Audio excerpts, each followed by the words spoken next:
الحمد لله رب العالمين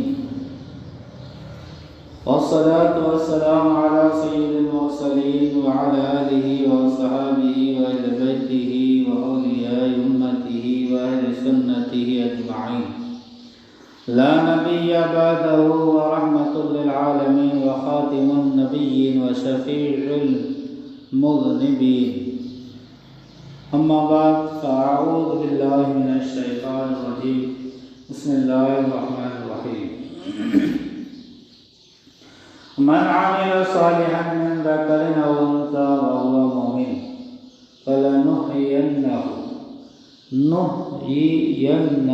حياة طيبة صدق الله مولانا العظيم وبلغنا رسوله النبي الكريم ونحن على ذلك لمن الشاهدين والشاكرين الحمد لله رب العالمين من عمل صالحا من ذكر أو أنثى وهو مؤمن فلنحيينه حياة طيبة پارہ 14 سکون نیز جو بھی نیک عمل کریں چاہے مرد ہو یا عورت اور وہ ہو مومن تو اللہ تعالیٰ اس کو پاکیزہ زندگی عطا فرمائے گا۔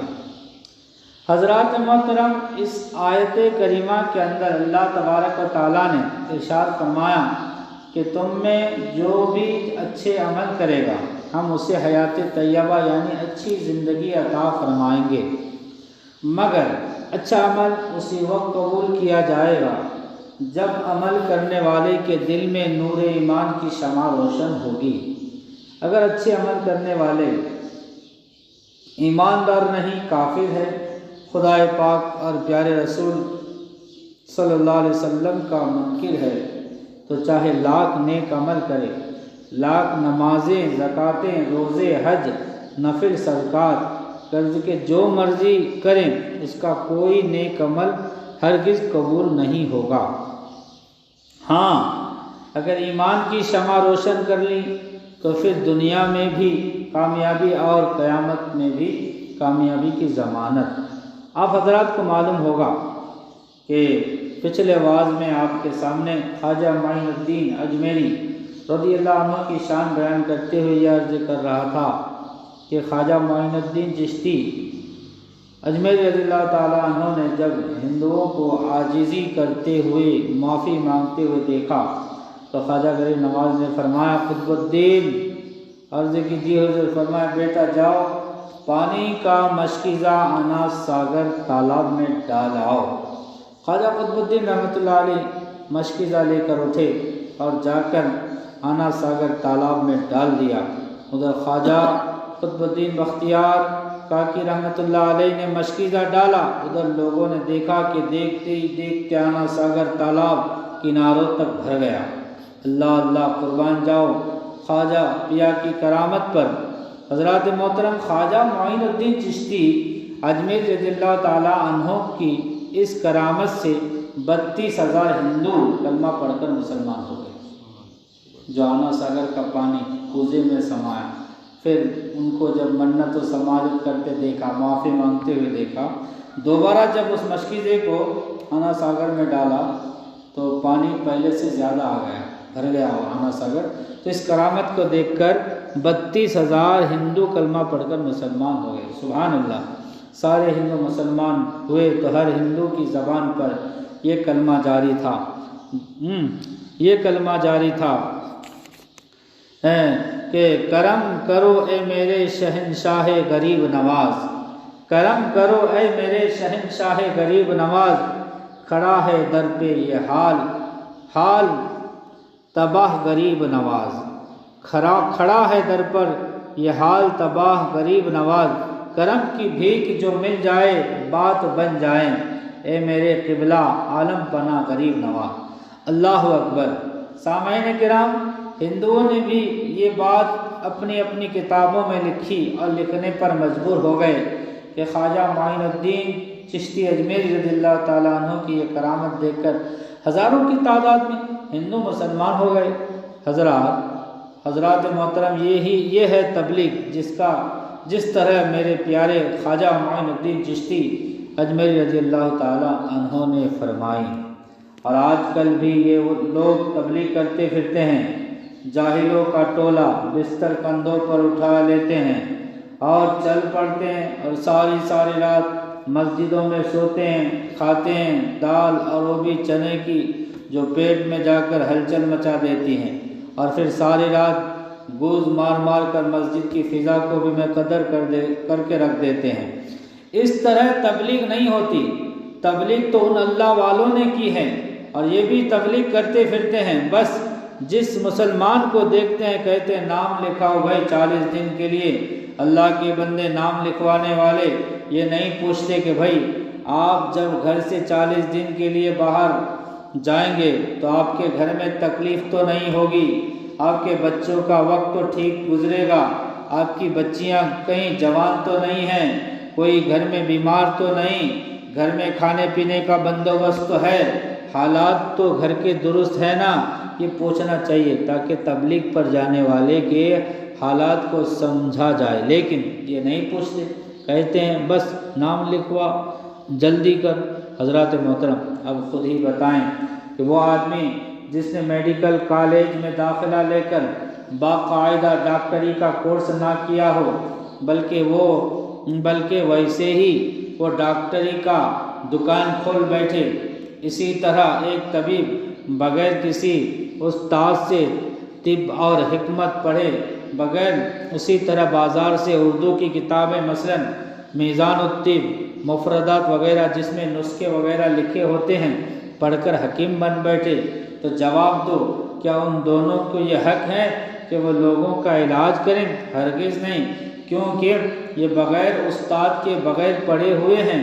ان لوگوں کو اگر آپ اجازت دیں گے تو نتیجہ کیا نکلے گا؟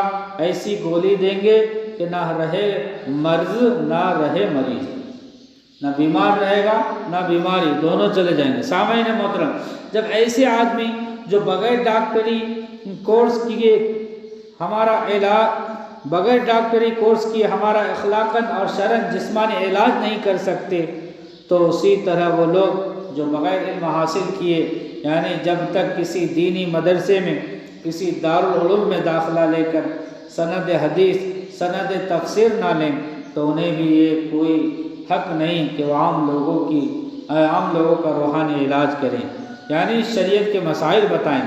اگر علاج کریں گے تو نتیجہ وہی نکلے گا کہ نیم حکیم خطرائے جان اور نیم ملا خطرائے ایمان، یعنی آدھا حکیم جان کے لیے خطرہ ہے اور آدھا مولوی ایمان کے لیے خطرہ ہے۔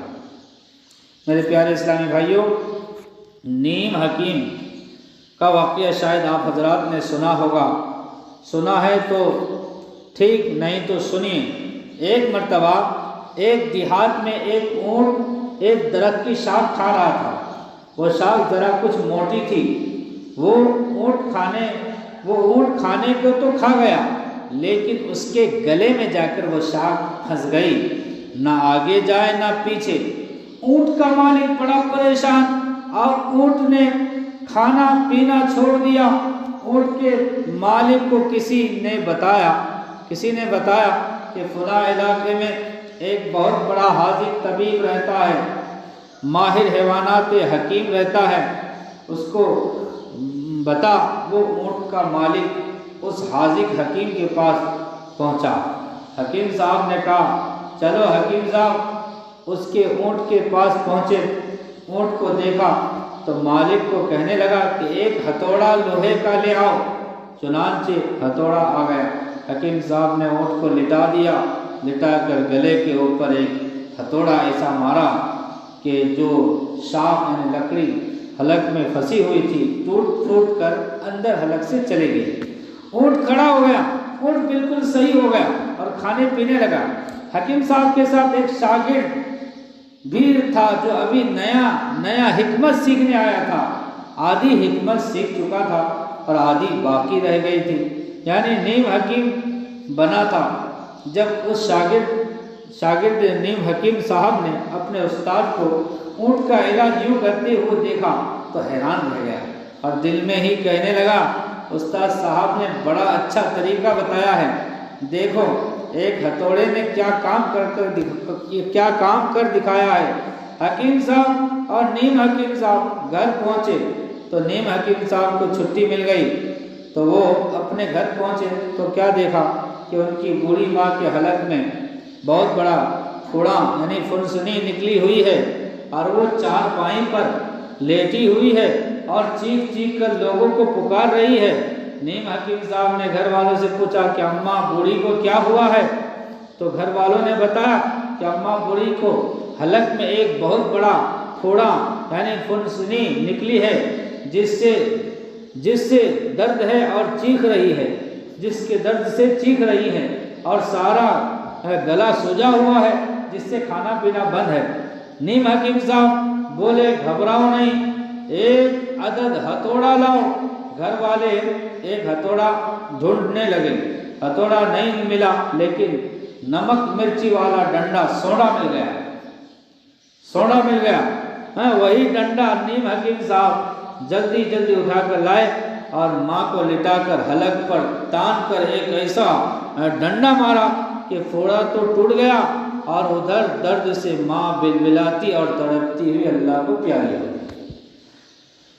دیکھو 1 منٹ میں ایسا علاج کیا کہ نہ مرض رہا نہ مریض، نہ بیمار رہا نہ بیماری۔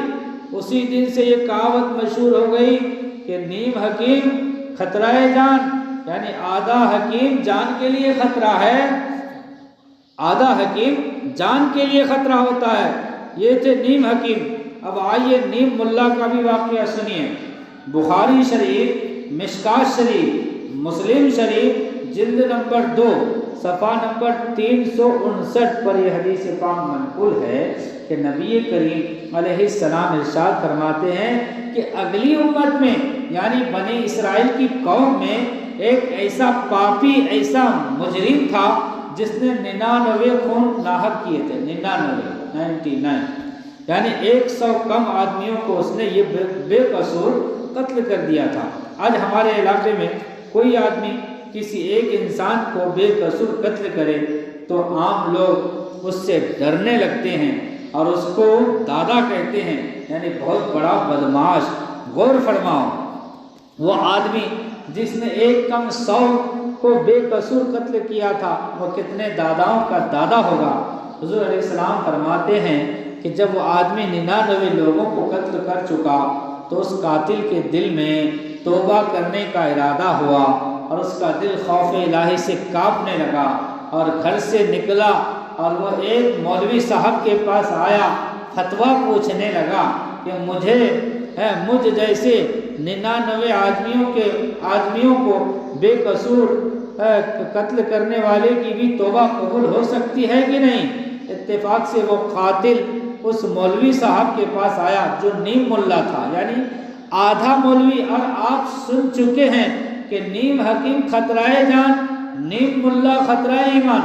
تو قاتل نے اس نیم ملا سے یہ پوچھ کر، مولوی صاحب میں نے 1 کم 100 آدمیوں کو بے قصور قتل کر دیا ہے، اور اب میں اپنے کیے پر بہت پشیمان ہوں، خدا کے قہر سے ڈرتا ہوں کہ کہیں میں اللہ کے عذاب میں مبتلا نہ ہو جاؤں۔ آپ کے پاس اس لیے آیا ہوں کہ آپ بتائیں کہ میں خدائے ذوالجلال کے دربار میں توبہ کروں تو کیا اللہ تعالیٰ میرے قتلوں کو اور میرے گناہوں کو معاف کر دے گا۔ جب نیم اللہ نے یعنی آدھے مولوی صاحب نے یہ بات سنی تو مولوی صاحب گرج کر بولے، او خبیث، مردود، قاتل، اللہ کے نافرمان، ظالم، 99 خون کر کے توبہ کرنے آیا ہے؟ 900 چوہے کھا کر بلی حج کو چلی، چل یہاں سے دور ہو جا، تیری توبہ ہرگز قبول نہیں ہو سکتی۔ اب قاتل نے جب یہ بات سنی تو تلوار اس کے گلے میں حائل تھی، یعنی لٹکی ہوئی تھی، تو کہنے لگا، ملا جی جب میری توبہ قبول ہوگی ہی نہیں تو 99 کی گنتی میں یہ ٹوٹ پھوٹ کیسا؟ لاؤ پورے 100 خون کیوں نہ کر دوں، 100 خون کیوں نہ کر دوں، یہ کہا اور تلوار میان سے نکالی اور ایسا وار کیا کہ نیم اللہ کی گردن کدو کی طرح کٹ کر زمین پر گری اور کھوپڑی دور جا کر گری، قتل کر کے چلا گیا۔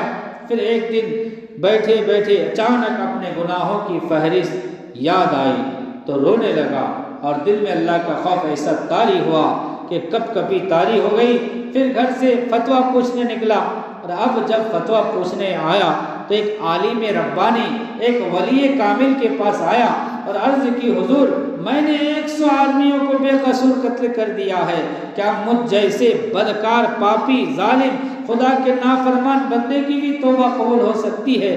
تو عالم ربانی ولی کامل نے فتویٰ دیا کہ اے خدا کی زمین پر فساد برپا کرنے والے، اگرچہ تو نے بڑے ظلم کیے ہیں، بڑے گناہوں کے بوجھ اٹھائے ہیں، لیکن گھبرانے کی ضرورت نہیں، تو اس کے دروازے پر سر جھکانا چاہتا ہے جو بڑا ارحم الراحمین، جو بڑا غفور الرحیم ہے، جو علی کل شیء قدیر ہے، جس کا اعلان ہے لا تقنطوا من رحمت اللہ ان اللہ یغفر الذنوب جميعا، کہ خدا کی رحمت سے لوگوں تم مایوس نہ ہو، اللہ تعالیٰ تمہارے گناہوں کو بخش دے گا۔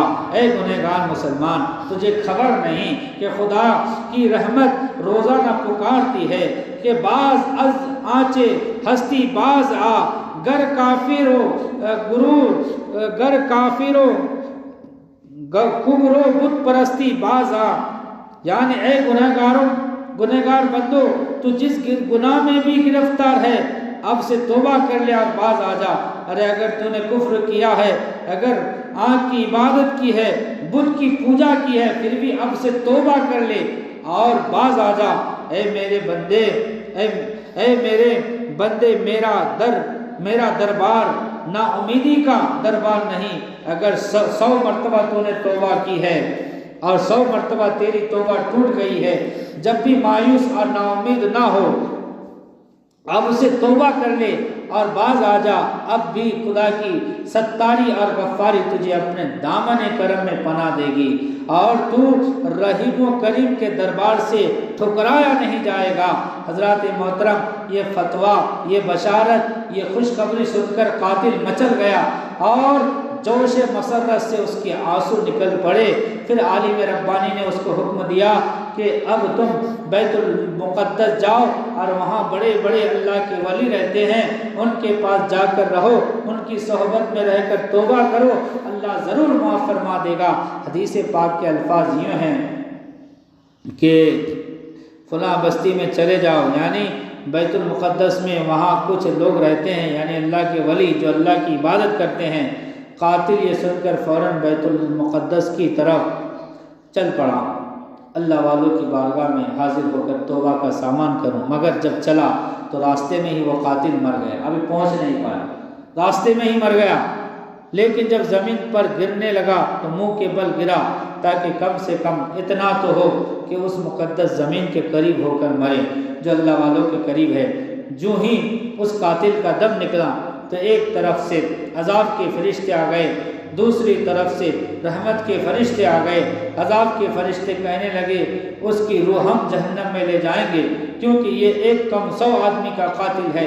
رحمت کے فرشتے کہنے لگے کہ اس کی روح کو ہم لے جائیں گے، بے شک یہ قاتل تو ہے مگر یہ اللہ کے ولیوں کی طرف توبہ کی نیت سے جا رہا تھا۔ دونوں طرف سے فرشتے آپس میں بحث مباحثے میں لگ گئے۔ جہنم کے فرشتے کہتے ہیں اس کو ہم لے جائیں گے، جنت کے فرشتے کہتے ہیں ہم لے جائیں گے۔ تو خدائے ذوالجلال نے فرمایا جہاں سے یہ شخص چلا تھا، جس طرف جا رہا تھا، دونوں طرف زمین ناپ لو، اگر اپنی بستی سے قریب ہے تو دوزخ والے لے جائیں، اگر ولی اللہ کی بستی سے قریب ہے تو رحمت کے فرشتے لے جائیں۔ چنانچہ زمین کو ناپا گیا، جو جہاں اس کے قدم تھے وہ جگہ ادھر اور ادھر سے درمیان میں تھی، اور منہ کا اگلا حصہ جتنا وہ آگے ہو کر گرا تھا وہ ولیوں کی بستی کے قریب تھا۔ تو اللہ تعالیٰ نے پوچھا اے فرشتوں کون سا حصہ کم ہوا؟ تو فرشتوں نے عرض کی اے رب کائنات حاذی اقرب بی شبرن، کہ یہ اپنی بستی سے ایک بالشت فاصلے کے لحاظ سے آگے ہیں، یعنی ایک بالشت، اور یہ اللہ کی بستی کے طرف داخل ہو گیا تھا۔ تو اللہ تعالیٰ کی رحمت جوش میں آ گئی، اس کو اپنے عفو و کرم سے معاف کر کے جنت کے فرشتوں کے حوالے کر دیا۔ سبحان اللہ۔